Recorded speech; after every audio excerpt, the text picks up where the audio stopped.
افراد کے ہاتھوں میں ہے اقوام کی تقدیر، ہر فرد ہے ملت کے مقدر کا ستارہ۔ دوستو، ہمارا ملک ایک جمہوری ملک ہے۔ یہاں پر ہر 5 سال میں انتخابات منعقد کیے جاتے ہیں، اور یہ ووٹ بہت قیمتی چیز ہے۔ یہ ووٹ ہی ہے جس کی وجہ سے حکومتیں بنتی ہیں اور حکومتیں وجود میں آتی ہیں، اور یہ ووٹ ہی ہے جس کی وجہ سے حکومتیں زوال پذیر ہوتی ہیں۔ اگر کوئی شخص اس ووٹ کی قدر و قیمت نہیں سمجھتا تو یہ بڑی نادانی اور جہالت کی بات ہے۔ ووٹ ایک ایسی چیز ہے جس کے ذریعے سے ہم اپنے اوپر ایک صحیح حاکم کو مسلط کر سکتے ہیں، اور اس ووٹ کے ذریعے سے ہم اپنے اوپر ایک غلط حاکم کو مسلط کر سکتے ہیں۔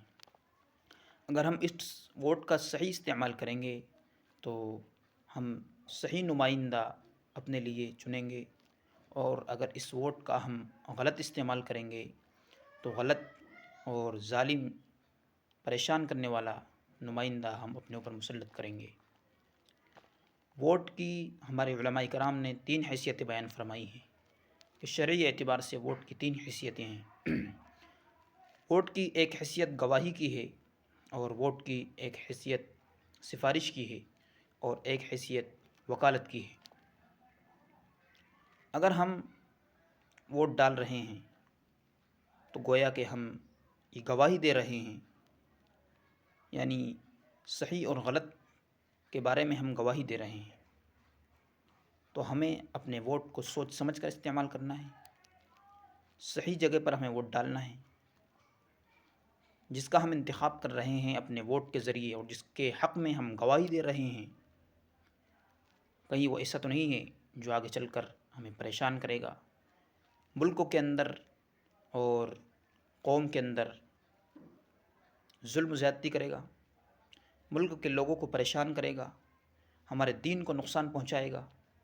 یاد رکھیے، اگر ایسے شخص کے بارے میں ہم گواہی دیتے ہیں تو ہم غلط کا ساتھ دیتے ہیں، اور ہم ظالم کا ساتھ دیتے ہیں۔